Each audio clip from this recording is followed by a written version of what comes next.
छिंदवाड़ा के 6 बच्चों का जयपुर के नर्सिंग कॉलेज में एडमिशन करवाने के लिए 1,90,000 रुपए की रिश्वत लेते राजस्थान नर्सिंग काउंसिल के एलडीसी और दलाल को एसीबी ने गिरफ्तार कर लिया। LDC Nandkishore Sharma nursing college की मान्यता दिलाने, सीट आवंटित कॉलेजों के निरीक्षण में शिथिलता बरतने और एडमिशन के लिए रिश्वत लेता था। एसीबी को कालवाड़ रोड पर गोविंदपुरा स्थित घर पर सर्च में 16,40,000 रुपए और बड़ी संख्या में जमीनों के दस्तावेज मिले हैं।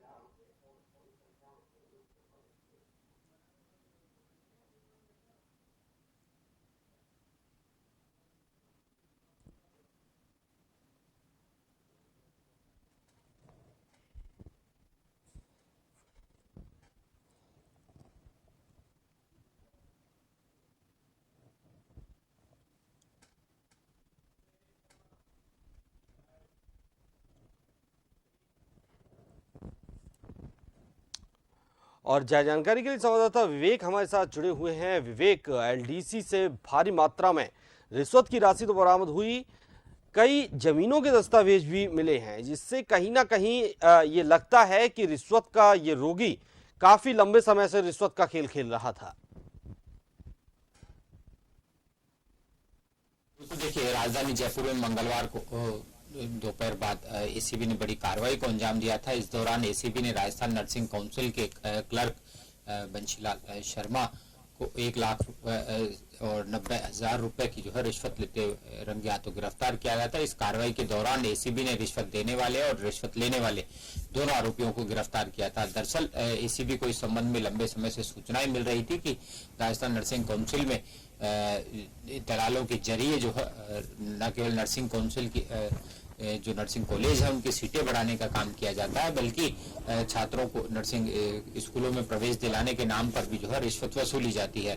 इसी सूचना को पुख्ता करते हुए एसीबी लंबे समय से तकनीकी आधार पर जो है मोबाइलों सर्विलांस पर लेकर जांच कर रही थी। इस दौरान एसीबी को तमाम साक्ष्य मिलने के बाद एसीबी को कल सूचना लगी कि भीलवाड़ा से जो नर्सिंग काउंसलिंग का काम करने वाला बंशी गुजर जो वो रिश्वत की राशि लेकर जयपुर आ रहा है। करीब एसीबी को तय समय पर एसीबी की टीमें ने पूरा जाल बिछाया, लेकिन आरोपी देरी से जो है नर्सिंग काउंसिल के दफ्तर पहुंचा है। जैसे ही बंशीलाल गुजर ने आरोपी को जैसे ही 1,90,000 रुपए रिश्वत दी, उसी वक्त एसीबी टीम ने दोनों को दबोच लिया।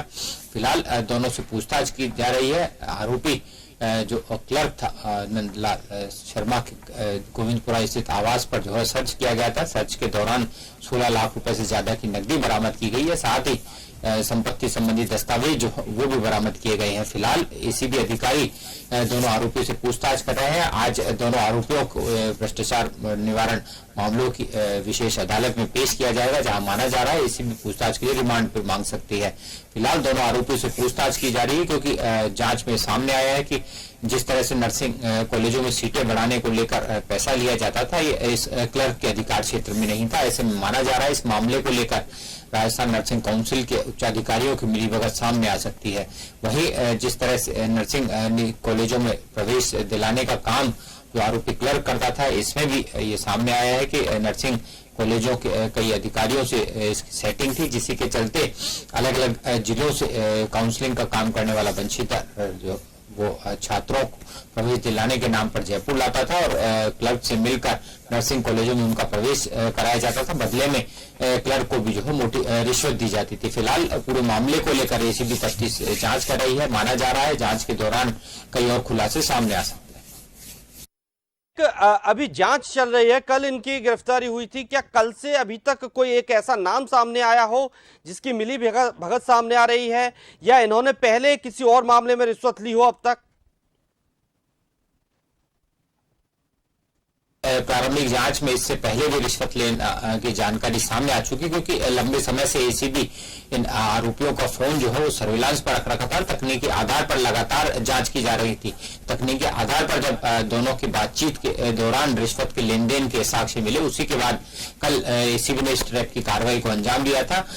फिलहाल इस मामले को लेकर ये पता लगाने के प्रयास किए जा रहे हैं कि कौन कौन से जो नर्सिंग कॉलेज संचालक थे वो इस क्लर्क के संपर्क में थे, क्योंकि अब तक की जांच में सामने आया कि नर्सिंग कॉलेजों के काम करवाने के एवज में भी रिश्वत ली जाती थी और उनमें दाखिला कराने के नाम पर भी रिश्वत ली जाती थी।